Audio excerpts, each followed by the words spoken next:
Hello, my name is Raymond Ronald Karchevsky, and I am a living Christ. This is coming to you from my home, here in Cave Junction, Oregon. Tonight I should like to share with you a piece that I discovered at a website at www.jesus2020.com.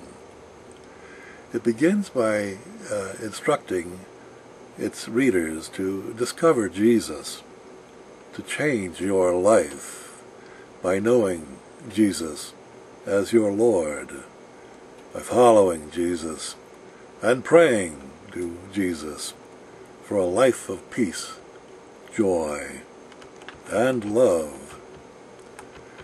Whomever the author was of this piece, he has it all wrong, or he is deliberately propagating religious BS.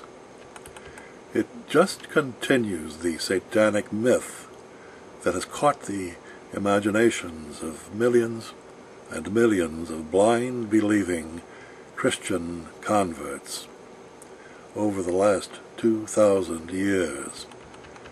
Jesus was merely a simple man of truth. He told you that himself when he said that he was truth, life, and the way.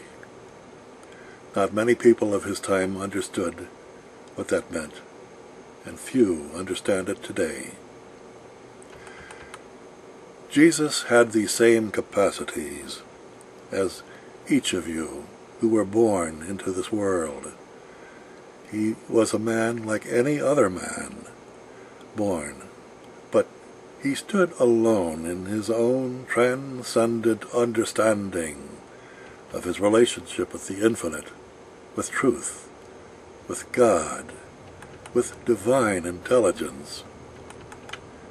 He stood out in his lifetime because the society of his time, ruled by satanic conditioning, was corrupt, just as it is today in our time, and just as it has been in every society since the dawn of civilization. All civilizations are ruled by satanic mind control. All.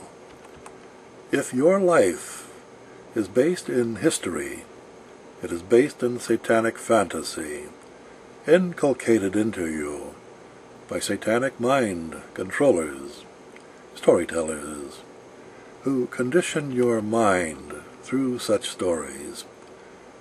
Such simple stories are at the bottom of all conditioning of civilized men, and have brought about their fall from grace, the devolution of their divine awareness into the pit of dualistic, opposing fantasies, which are perpetuated by satanic conditioning via the sins of the fathers, which are visited upon their sons from generation to generation. The key to prayer, to contact with God, divine intelligence, infinite awareness, is the silencing of the dualistic intellect. All dualistic thought must come to an end. One must die to be reborn of the spirit of infinite intelligence. That is true spiritual rebirth.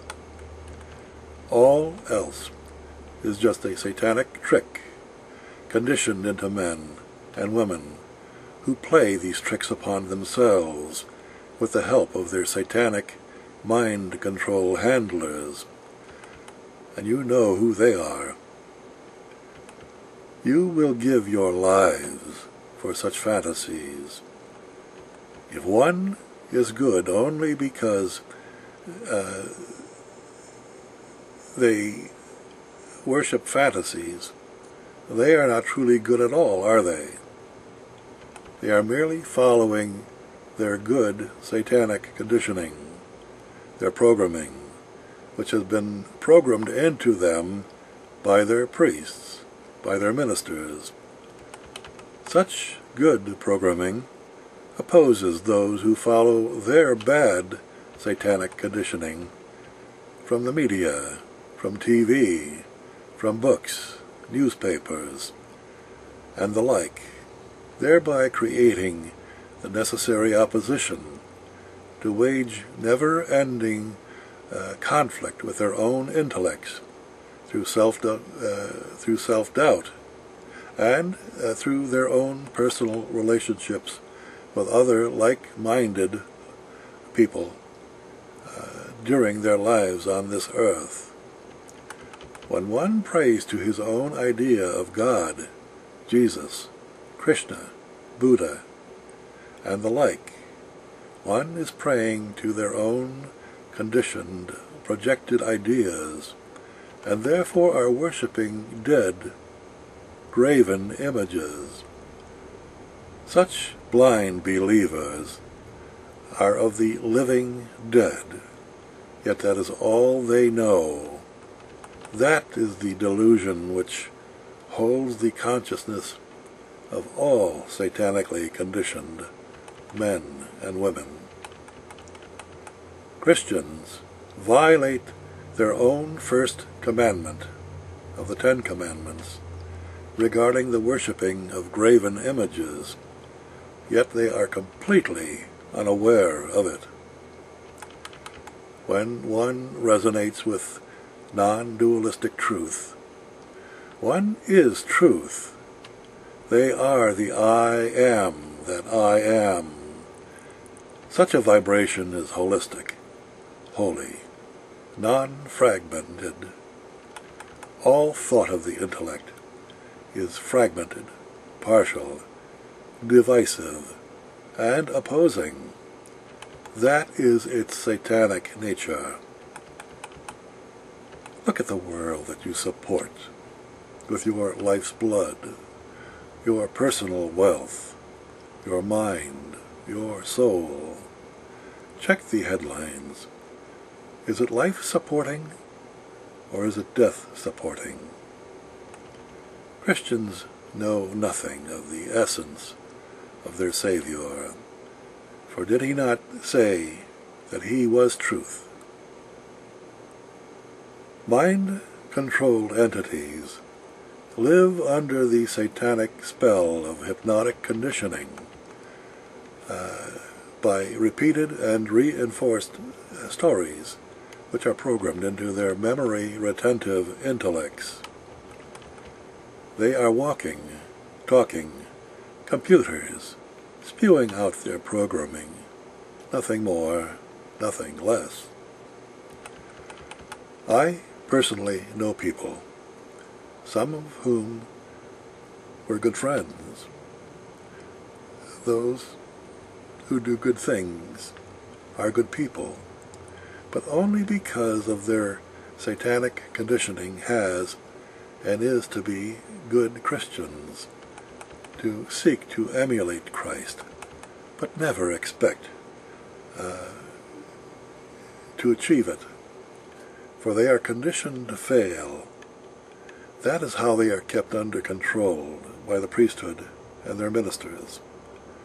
One can say that they are as good as they can get in their limited understanding, but they shall never come to know the truth, because they are limited to worshipping the satanic idea of truth, a mere reflection.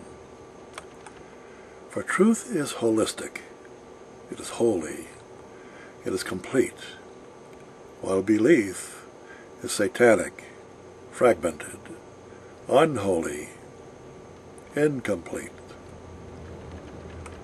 I communicate this to you from the state of Christ consciousness, non-dualistic, holistic truth.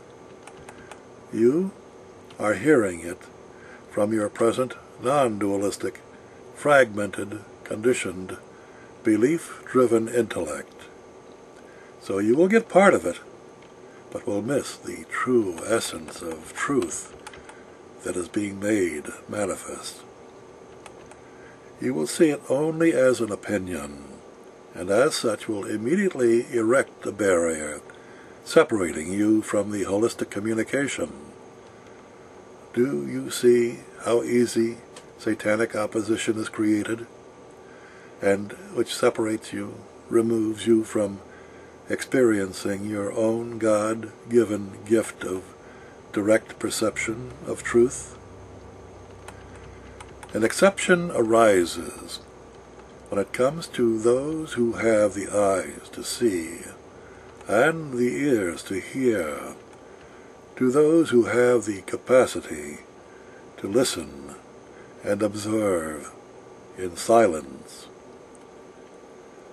Those who possess chattering, judgmental, non-stop clutter of memory-based conditioning don't have a snowball's chance in hell of liberating themselves from their personal damnation. Hell, isn't it?